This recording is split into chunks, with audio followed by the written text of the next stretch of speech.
Here we go. Good afternoon, everyone. Appreciate that help.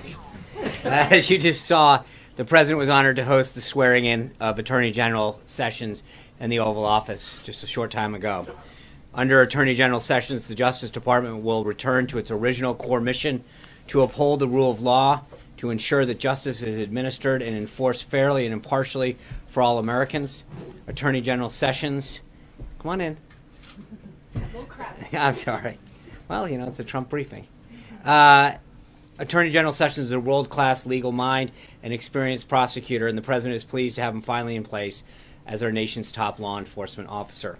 After the Attorney General's swearing in, the President signed 3 executive orders dedicated to standing behind the police officers who risk their lives every day to protect us in our communities, reducing crime, and stopping cartel violence. The first executive order directs the newly installed Attorney General to develop a strategy for more effectively prosecuting people who commit violence against members of law enforcement. We must better protect those who protect us. Our men and women in blue need to know that we're with them 100% as they patrol our streets. Unfortunately, this has not always been the case. Law enforcement officials have been vocal about the lack of support they received under the past administration. This lack of support demoralized many officers and in some cases led to their discouraging their engagement with local communities, only causing further harm and deterioration. It's imperative that federal, state, and local law enforcement agencies better coordinate and share information across jurisdiction to better serve and protect our communities. This order will start the important work of doing just that, instituting a holistic approach that involves the whole of government. It also directs the Department of Justice to work with other federal agencies to come up with ways to further reduce violence against law enforcement, and orders a hard look at how the Department of Justice and other agencies use their law enforcement grants. The second order establishes a task force led by the new Attorney General to reduce crime and restore public safety in communities across America. Together, the members of this task force are going to come up with specific recommendations how we can change existing federal law to better prevent crime and improve public safety, and develop stronger working relationships with our state, local partners. The President is confident this task force will develop a systematic strategy to help further protect the American people. Communities across our nation have been devastated by a surge in violent crime rates, particularly our major cities. Over the last 8 years, we've experienced declining focus on law and order. Crime reduction will clearly be a priority for this White House. The last executive order refocuses the energy and resources of the federal government to dismantle transnational criminal organizations such as drug cartels. It's important to emphasize that we cannot reduce crime in the United States without additionally addressing illegal immigration and illegal drugs. Through this executive order, the President instructs the Attorney General to form a comprehensive and decisive approach to destroying transnational crime organizations and drug cartels. These cartels represent a clear and present danger to our nation. They bring dangerous criminals, drugs, and violence to once peaceful neighborhoods, both here at home and in other parts of the world. They have fueled addiction and overdose deaths, and they can no longer be allowed to operate with impunity in our country or our hemisphere. This order pulls together the experience and resources of federal agencies to work towards emphasizing specific goals in this regard. Number 1, to upgrade our information gathering about these transnational organizations and cartels. Without accurate information about these threats and the ability and willingness to share this information, we're not going to be able to tackle this problem. It's important to note that prior to this administration, if you had called the Department of Justice to ask for these statistics, they never kept them. So knowing what we're facing is a big part of addressing the problem. Number 2, improving the speed and efficiency of removing criminal aliens, cartel members, and people who help cartels from our nation. Unlike during the last 8 years, these criminals are finally going to go home. Shift whatever resources we can to tackling these organizations and prevent them from disrupting our society any further. Now, onto the President's schedule. This morning, the President held a breakfast and listening session with key stakeholders in the airline industry. We've got a participant list if you're interested. The President thanked the attendees for the 10 million jobs and $1 trillion in annual economic income activity they contribute to our economy, and praised them for moving approximately 2 million passengers per day in spite of the outdated infrastructure and equipment that they have in terms of air traffic control and other infrastructure measures. The President asked aviation leaders what the government can do to help their industry grow and create more well-paying jobs for Americans. The leaders commended that they have never been given the opportunity to work truly alongside the President in such an open and constructive way, and they were unanimous in asking for the President to offer relief from the duplicative and burdensome regulations that are stifling job creation, which he assured them he'd do. The President also reaffirmed his commitment to forging public-private partnerships that will rebuild America's crumbling infrastructure. He pledged to work closely with the airline industry to modernize the technology system that keep our nation's airports running and to expedite the approval process for future airline infrastructure projects. It's the President's goal to make sure the United States has the most advanced airline system in the world, and this meeting was an important first step in achieving that. After the executive order signing, the President spoke with the President of Afghanistan and the Emir of Qatar. My understanding is that we should have readouts shortly on both of those calls. Just concluding, a few moments ago, the President held a Supreme Court and legislative listening session and lunch with Democrat and Republican senators. In attendance were Chairman of the Judiciary Committee, Senator Chuck Grassley of Iowa, Senator Heitkamp of North Dakota, Senator Tester of Montana, Senator Donnelly of Indiana, Senator Manchin of West Virginia, Senator Moore Capito, also of West Virginia, Senator Cornyn of Texas, Senator Alexander of Tennessee, Senator Coons of Delaware, and Senator Bennett of Colorado. The President expressed his hope that these senators and their colleagues will give Judge Gorsuch a fair consideration and vote based on his qualifications to serve on the Supreme Court. With over 100 federal judicial nominations potentially happening during this administration, it's critical for us to have an open dialogue and work towards bipartisan agreement so that our justice system returns to its important work on behalf of the American people. Later today, the President will speak with the Emir of Kuwait and the Prime Minister of Iraq. He will provide readouts, or we will provide readouts of those calls moving towards the conclusion of them. We also anticipate that the Senate will hold a vote to confirm Secretary-designate Price this evening into the early hours of Friday to be the next Secretary of Health and Human Services. The President was glad to see that the Army Corps of Engineers announced last night the final easement for the Dakota Access Pipeline. With this final federal authorization completed, the President working to reduce further unnecessary delays, this infrastructure project can finally continue to move forward. The construction of the Dakota Access Pipeline was one of the President's campaign promises and the subject of one of his first executive orders. The administration is pleased that Americans will be going to work building this pipeline and building it with American steel whenever possible. Now, looking to the upcoming schedule, tomorrow the President will welcome Prime Minister Abe of Japan. The President and the Prime Minister will hold a press conference at 1 p.m. in the East Room. They will depart Washington around 3 o'clock tomorrow afternoon for Mar-a-Lago, where the President is honored to host the Prime Minister at the Winter White House. As we recently announced just earlier today, Prime Minister Trudeau of Canada will visit the White House on Monday. The President looks forward to a constructive conversation and strengthening the deep relationship that exists between the United States and Canada. The President will also host Prime Minister Netanyahu of Israel next Wednesday. We'll have further guidance on the press availability potentials for either one of those. One last thing before I take your question. Amid surging levels of CEO confidence and in the wake of incredible job announcement made by the White House yesterday by Intel, there's also new numbers released today by the Department of Labor showing that unemployment claims are at near historic lows. The President knows better than anyone what business needs to create jobs, and the market is responding to his policy improvements. This administration will continue to roll back burdensome regulations and lower the overall tax burden on Americans so they can hire even more people and create even more innovative projects. With that, I'll take your questions. Caitlin Collins. Thank you. Hundreds of bureaucrats at the Consumer Financial Protection Bureau make more than members of Congress. 40 of them make more than Vice President Mike Pence. Does the President have plans to revamp this agency? And if so, does he feel that he should be able to fire the head of the agency at his will? I know I've addressed this before, but we have no updates right now on the head of CBPB. If we do, I'll let you know. With respect to the first part of that question, I think one of the things that you're going to continue to see from this president is a respect for taxpayers' dollars, the money they spend, and how they're spent. We are going to continue to review all aspects of government. I think you'll see further announcements as far as how he's going to look at how he's going to approach and innovate and update government. The bottom line is that we should be paying people a fair wage for their service to this country, but that we should be doing it in the most effective and efficient manner. And I think that's what the president has already shown towards his commitment towards helping reduce the cost of several programs through the government and bringing back jobs, but there's going to be respect for taxpayers in this administration, so that whether it's salaries or actual positions or programs, he's going to have a very, very tough look at how we're operating government, how many positions they're in, what people are getting paid.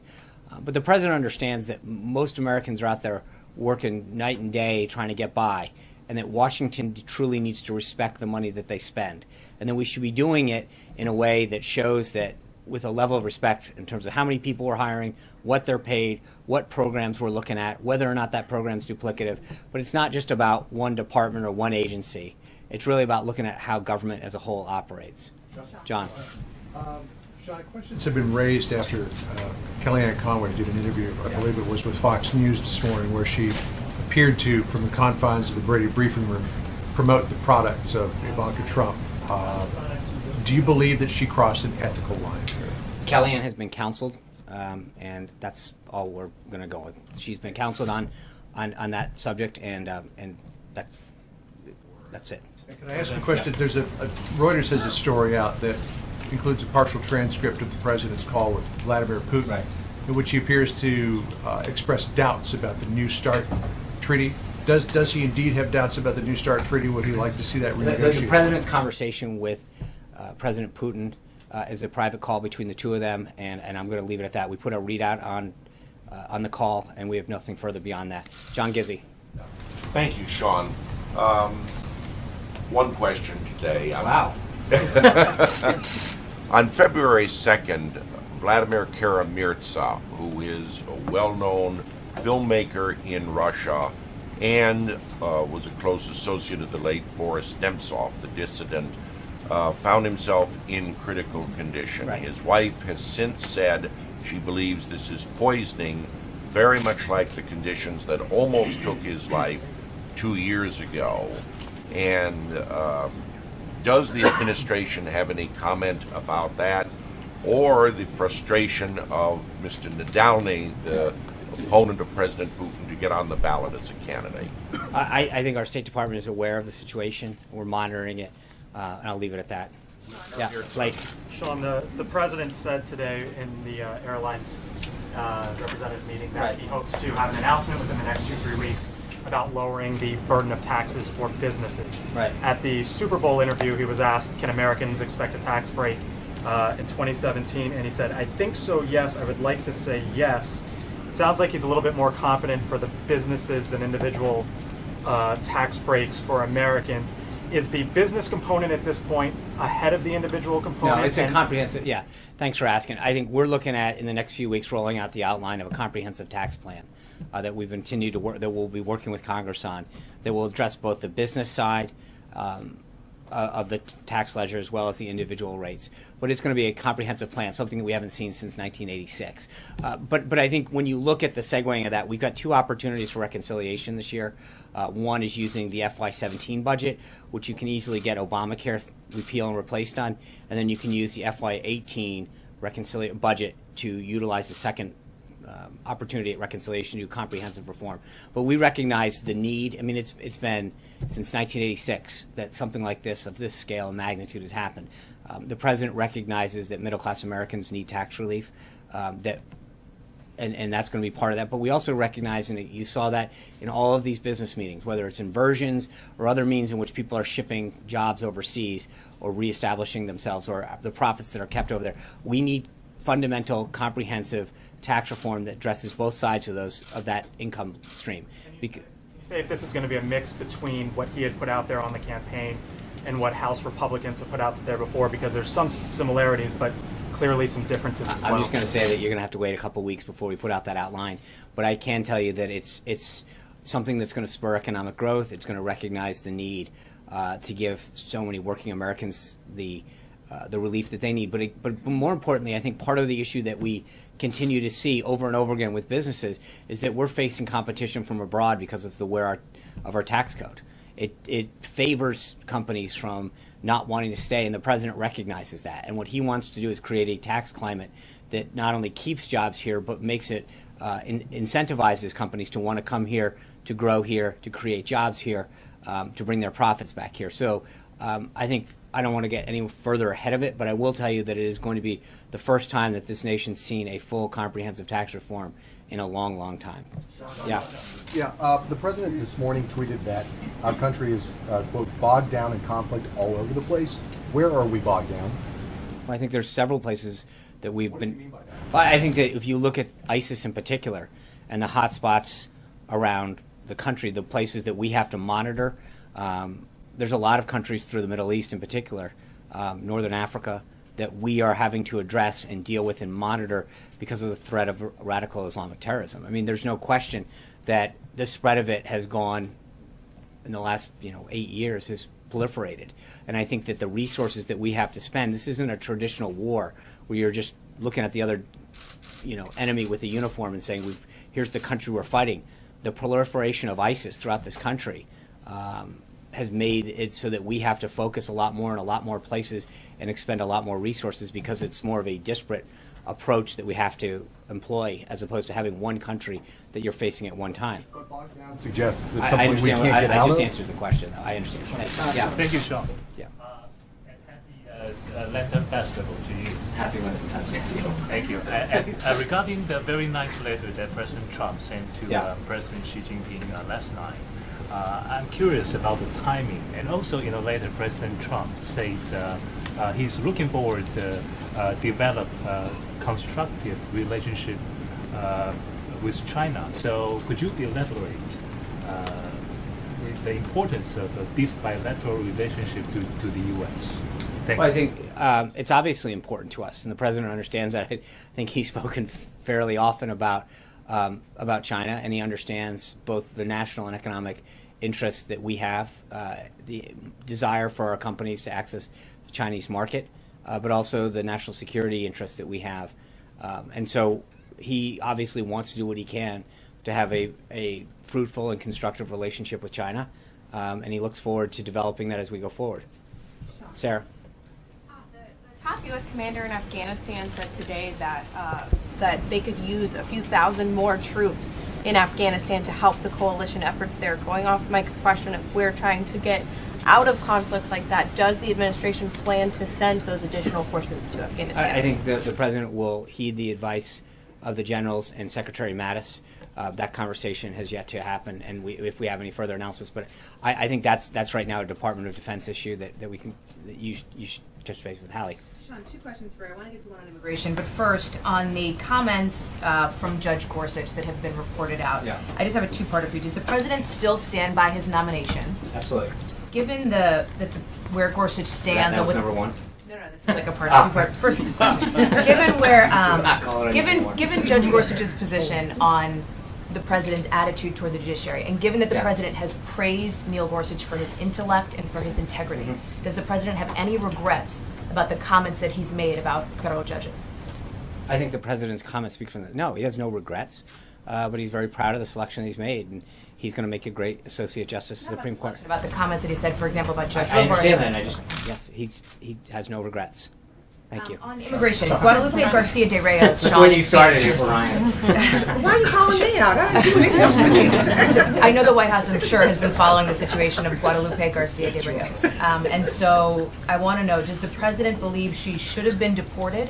And what message does he have to others? Yeah, in her I'm going to position? refer you back to ICE on that. That's an ICE matter, and the issue is developing in Arizona right now, and I would refer you back to ICE.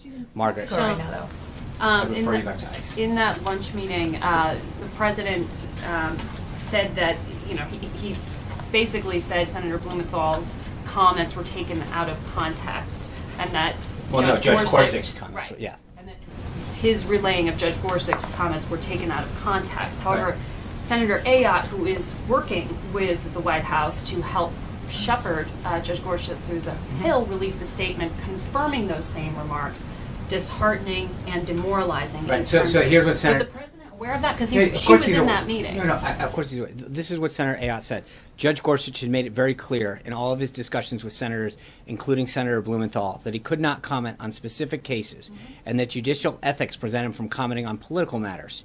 He has also emphasized the importance of an independent judiciary, and while he made clear that he was not referencing any specific case, he said that he finds any criticism of a judge's integrity and independence disheartening and demoralizing. So there's a big difference between commenting on the specific comments that have been made in the tweets and his general philosophy about the judiciary and his respect for his fellow judges. And I think the senator's comments were very clear about how those are two distinct issues. Right, and the judge's comments, as relayed through others, were also in that context of the president's attacks on the judiciary, which is what the senator, as you just read out, was also talking about there. Okay, so was the president aware of that? Because Senator Ayotte was sitting right across from him when he said that those comments weren't accurately reported or conveyed. The way that Senator Blumenthal characterized them, he was talking about the tweets and saying that he was disheartened. That's not what the judge said. He was making two very complete, distinct arguments about how he views the comments, that he should not be commenting on a political matter or on specific things. But as a whole, he doesn't like attacks in general on the judiciary. It was a very distinct argument that he was making. And I think that's where I think we've got to be clear, and that's what Senator Ayotte was saying this morning.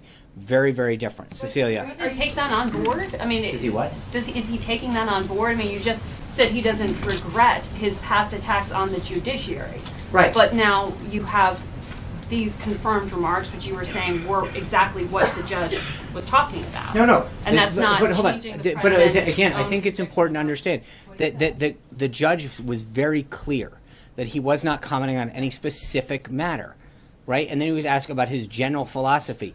So you can't then take that, equate it back to the specific. He literally went out of his way to say, I'm not commenting on a specific instance. So to take what he said about a generalization and apply it to a specific is exactly what he was intending not to do. But in other words, the president will continue to speak like this. Of course he will. The president's going to speak his mind. It goes back to Thomas Jefferson, that presidents have commented on judicial nominees. I mean, the idea of one branch talking about or commenting on another branch is as old as our republic. So I don't know why. And I find it interesting when President Obama criticized the Supreme Court for its Citizens United comments in the State of the Union. There wasn't a similar concern about that. And there is the idea that this is a so-called judge portion. I get it. I mean, personal look, attack. but at some point, it seems like there is clearly a double standard when it's how this is applied. When President Obama did it, there was no concern from this briefing room. When he does it, it's a ton of outrage. So I just, with all due respect, I think the president's made very clear that he was concerned about how that executive order in particular, which is what we're talking about, was applied. And I think we've addressed it from this briefing room over and over and over again, that the U.S. Code gives the president very clear authority to make this happen. Cecilia. I want to make sure I understand what you're saying. Are you saying that demoralizing and disheartening was not specifically about the president's comments and what he said? And if so, how does the president know that? I think the judge literally made it very clear in his comments.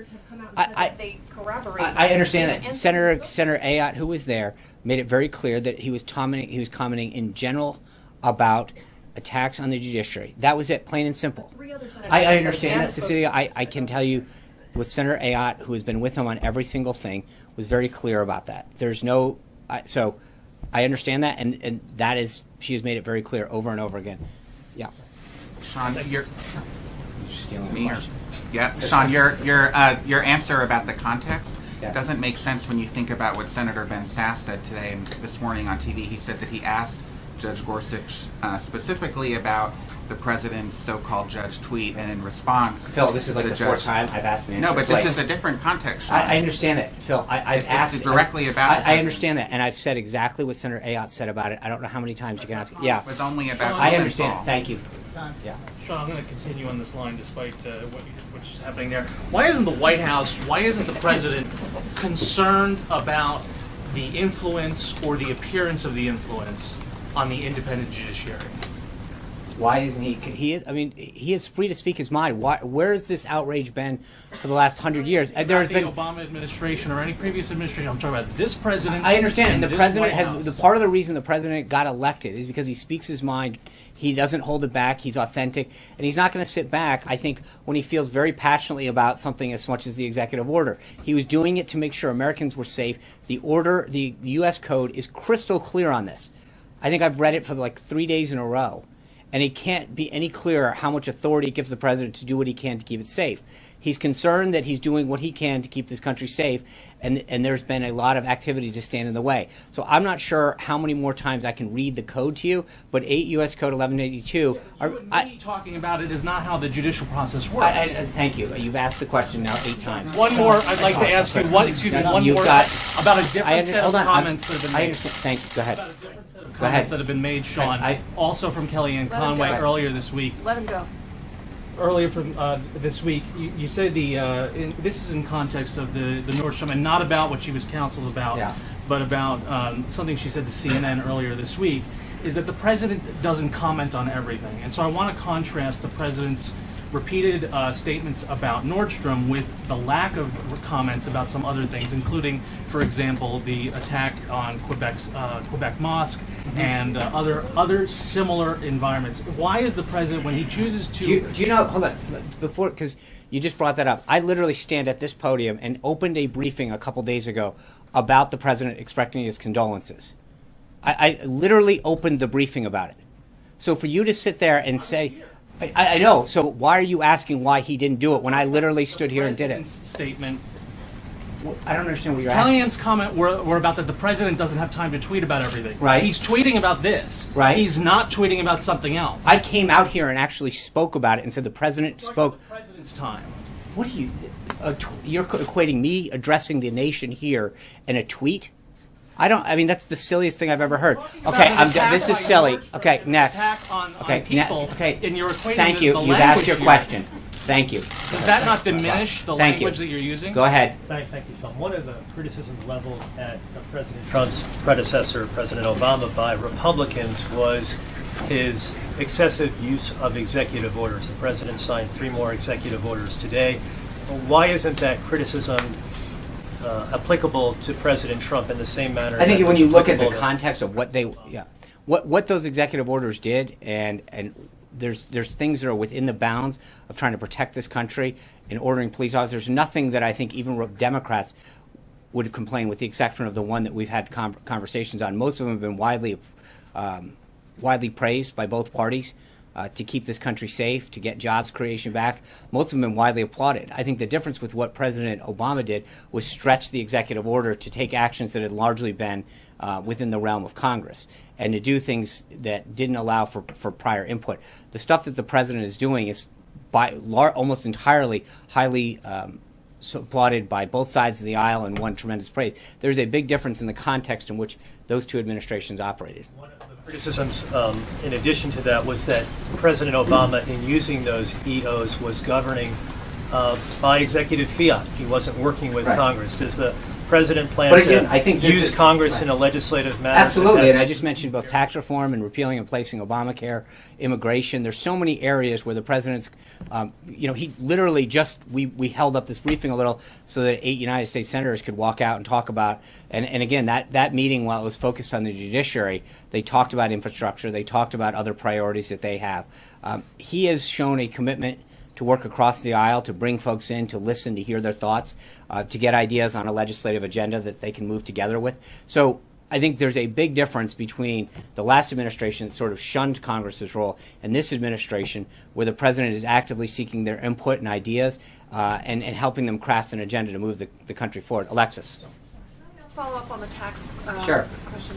Because there are revenue elements of the Affordable Care Act, if it is repealed and replaced, there has been discussion on the Hill about what would be the appropriate track to get that into tax legislation, or how to treat that in tax legislation.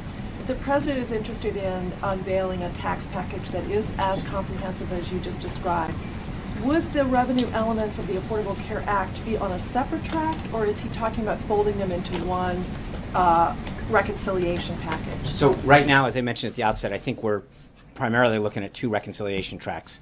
One utilizing the 2017 budget, so you could put your Obamacare repeal and replace in the 2017 reconciliation package, and then you could potentially do tax reform, comprehensive tax reform, in the 2018 budget.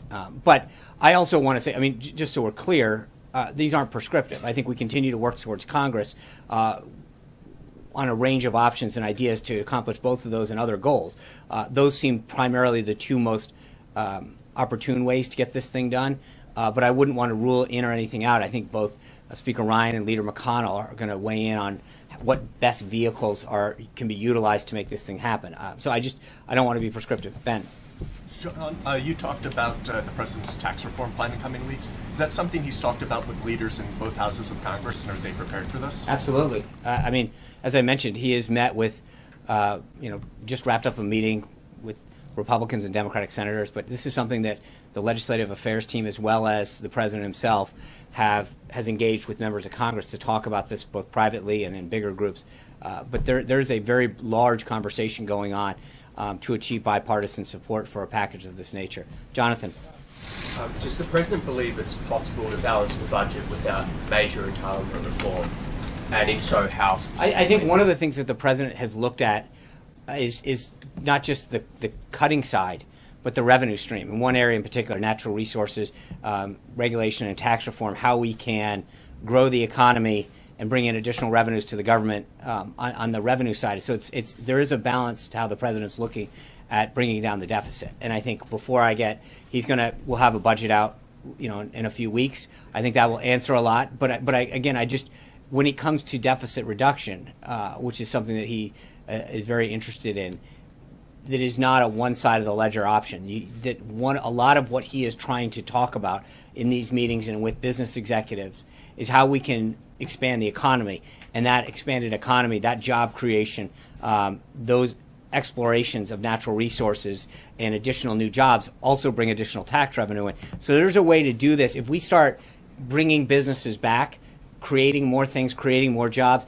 that creates a revenue stream that has a significant impact on the deficit, on being able to drive down the deficit and balancing the budget. So I think it's not something I want to get into too much detail now, but I will tell you that I think the president has been very, very keen on trying to make sure that we look at the revenue side as much as we're looking at the spending side. When it comes to the spending side, again, you're looking at a whole of government approach at how we look at every department, every agency, every job, the spending free or the hiring freeze being one of them. How do we make sure that we're looking at, are these positions necessary? Are they duplicative?